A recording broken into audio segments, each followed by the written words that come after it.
एक बार एक छोटी सी बच्ची हाथ में मिट्टी की गुल्लक लिए भागती हुई एक दवाई की दुकान पर गई।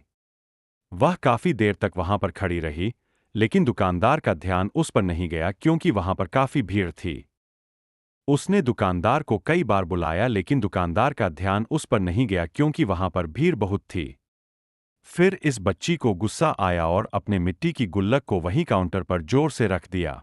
इसके बाद दुकानदार और वहां पर खड़े सभी लोग उसे बच्ची की तरफ देखने लगे।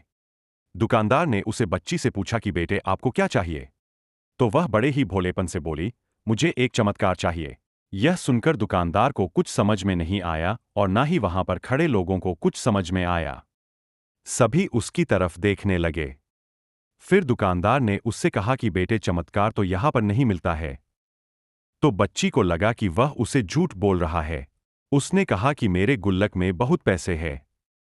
बताओ आपको कितने पैसे चाहिए? मैं आज यहां से चमत्कार लेकर ही जाऊंगी। तभी काउंटर पर खड़े एक आदमी ने उससे पूछा कि बेटी क्यों चाहिए तुमको चमत्कार? तब उसे बच्ची ने अपनी कहानी बताई। अभी कुछ दिन पहले मेरे भाई के सर में बहुत तेज दर्द हुआ। मेरे पापा मम्मी उसको हॉस्पिटल ले गए। उसके बाद कई दिन तक मेरा भाई घर नहीं आया। मैंने बहुत बार अपने पापा से पूछा लेकिन उन्होंने मुझे कुछ नहीं बताया।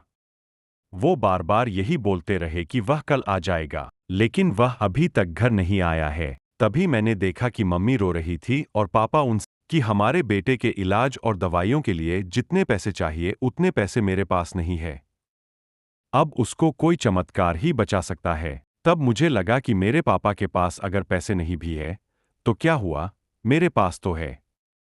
इसलिए मैंने जितने भी पैसे जोड़ रखे थे वह सारे पैसे लेकर इस दवाई की दुकान पर आई हूं ताकि चमत्कार खरीद सकूं।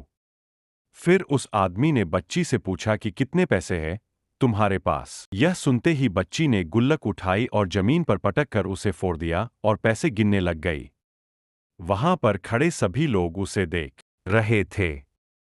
थोड़ी देर बाद उसने सारे पैसे इकट्ठे किए और बोली, मेरे पास पूरे 19 रुपए है। वो जो आदमी वहां पर खड़ा था वह थोड़ा सा मुस्कुराया और बोला कि अरे तुम्हारे पास तो पूरे पैसे हैं।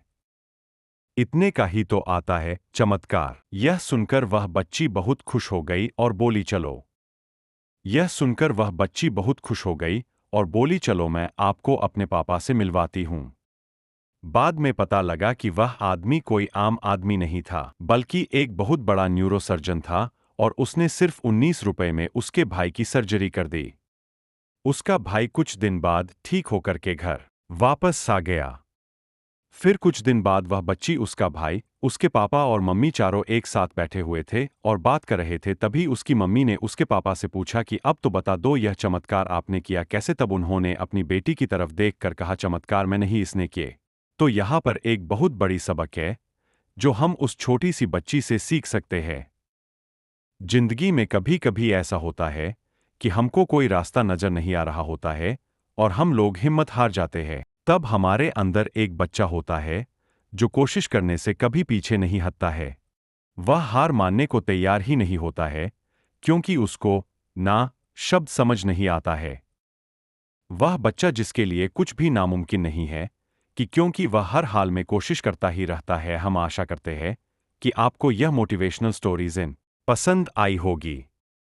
Story by world Buddha channel को लाइक और सब्सक्राइब जरूर करें। इन कहानियों को पढ़कर आपके अंदर कुछ कर दिखाने की इच्छा बढ़ जाएगी और अपने जीवन में कुछ बड़ा कर दिखाएंगे।